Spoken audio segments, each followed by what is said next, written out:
Alin po ba itong darating anya na dapat din nating pag-ipunan at dapat nating paghandaan?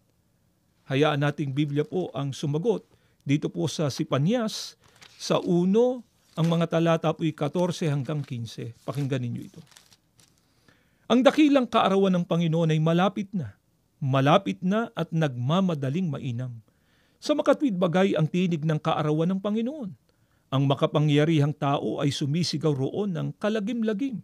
Ang araw na yon ay araw ng kapuotan, kaarawan ng kabagabagan at kahapisan, kaarawan ng kawakasan at kasiraan, kaarawan ng kadiliman at kalumbayan, kaarawan ng mga lapaap at pagsasalimuot ng kadiliman. Alin po ba itong darating na dapat na pag-ipunan at paghandaan ng tao?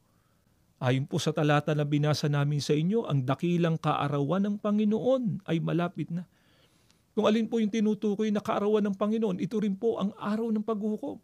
Na ang banggit nga po sa talata ng Biblia, malapit na at nagmamadaling mainam.